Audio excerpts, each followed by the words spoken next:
xuska weynaynta habeenkii la dheelmiyay nabigeeni Muhammad ee xariis iyo nabadgelyo korkiisa ahaatee ee Laylatul Isra wal Mi'raj ayaa lagu qabtay magaalada Hargeysa gaar ahaan masjidka Muuse Jaamaca magaalada Hargeysa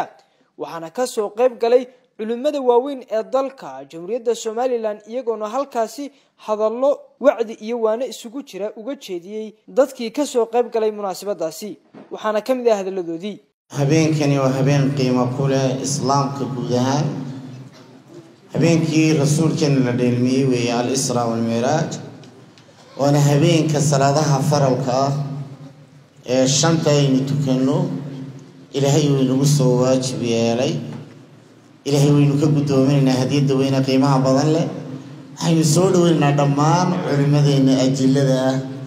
ayna soo booqatay habeenkan cajiibka aad iyo aad baynu qalbi furan iyo gacmo furan ugu soo dhaweynaynaa qof waliba oo qabta ay daraf uu ka qaban doonaa habeenkan Laylatul Isra wal Mi'raj waa layla ku weyn min afdal layali umadeenan habeenada ku qiimaha badan oo aadka ugu qiimaha badan ay kamid tahay waxaad xusuusatiin dhamaantiin sida culimadu sheegtayba rixla ardiya oo xaramka ila masjid al-Aqsa ahayd iyo waxay ka kooban tahay rixla oo xuruuj ahayd min al-Aqsa ila sidrati al-muntaha wa min al-Aqsa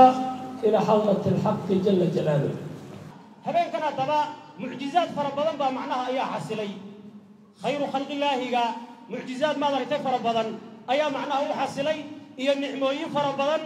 oo kamid tahay macnaha biidnillahi ta'ala inuu fi rihlatihi al-mubaraka rihladiisa mubarakada rasuulku inuu ku arkay hay ma dartay rabbul izaha bi'ayni ra'sihi inuu ku arkay subhanahu hay ma dartay wa ta'ala allah inuu ku arkay labadiisa indhood Hargeysa aad waxay idinka muuqataa maxabbad diineed baa idinka muuqataa horumar diineed baa idinka muuqataa waxaan leeyahay ilaahay subxaanahu wa tacaala ha idin ziyaadiyo maxabbada xabiibka allah idin ziyaadiyo ku dhaqanka diinta allah idin ziyaadiyo intaa kadib habeenkani waa habeen qaali ah waxba kaga noqon maayo say culimadu inoo sheegeen habeen waxaan joognaa qaali ah habeenkan waa habeenkii nabiga calayhi salaatu wasalaam laga maydhay wixii muruga ahaa oo dhan laga maydhay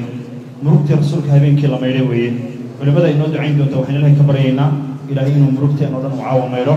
مربت مسلمين كنا إلهي وميرو